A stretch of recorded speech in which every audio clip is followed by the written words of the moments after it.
keep on moving. We keep on moving along. We keep on rolling. No, we ain't slowing it down. We keep on moving. We keep on moving along.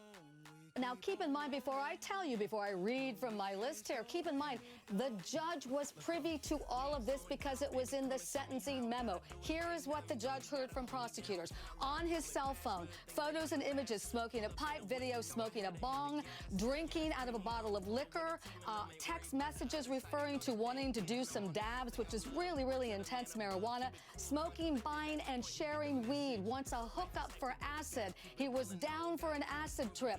He wanted to do LSD and MDMA combined, which shows that in his high school and college years, he was already somewhat of a veteran, not the innocent kid he liked to portray himself as being. I'm surprised no one's questioning what about the judge who saw all of the substance use by this young man and didn't factor it in. Leo, where was the judge? Why didn't he take one and say, hey, wait a minute, young man, you lied.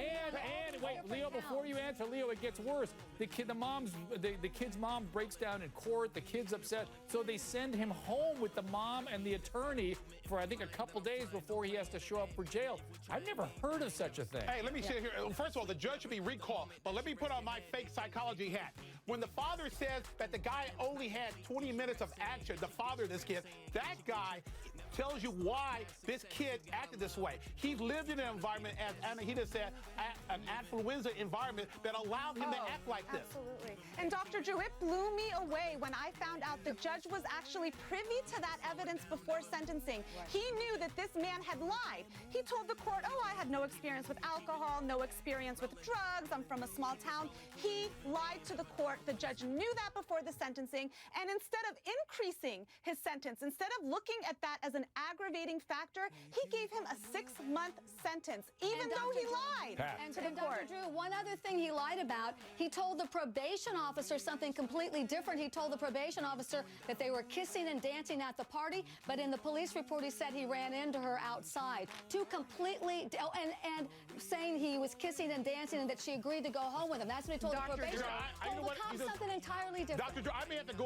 to go up north and run against this judge for his seat. I'll vote for you.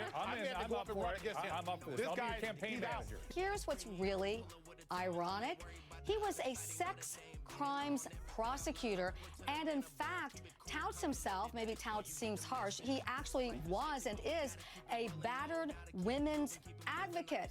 He's been 13 years on the bench, and there's never been any controversy. You'd think of all judges, this is the kind of guy who would really understand the essence of sexual assault, campus or not. Well, I find that kind of confusing. And, Leo, let me throw it back on you. Is it possible we're getting this guy wrong? Did something happen in the courtroom that we weren't there? And let me further add another polemic, which is, should we be judging from social media? Should we be telling judges how? Should I be telling you how to do your job as an attorney, or bullying you to do so through social media? Yes, and I'm glad Pat came up with the information about him being a Stanford graduate. It tells you one thing: the alumni system is very powerful. That guy should have recused himself. And yes, the public has a right. We vote on judges. Judges are elected after they're appointed by the governor. And I'm telling you right now, that connection of the Stanford graduate with this judge and that student tells you right there, they were trying to deep six this. And if it wasn't for social media, we wouldn't be talking about this horrific case right now.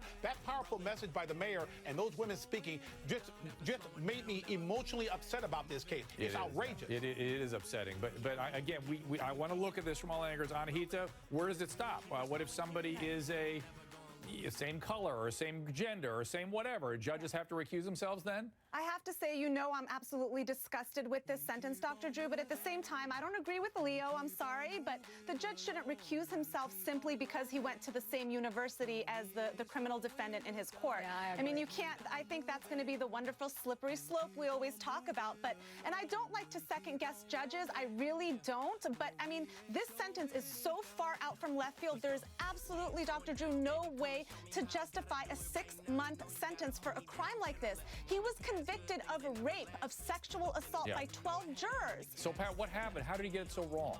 Well, it's, you know, this is the million-dollar question, and he can't really talk about it because the case is on appeal.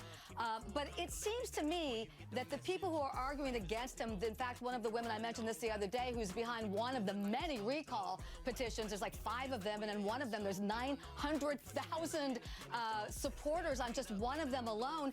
But a lot of people are saying he misapplied the law, that he factored in things that he shouldn't have factored, like this guy's promising career as a swimmer and the alcohol use.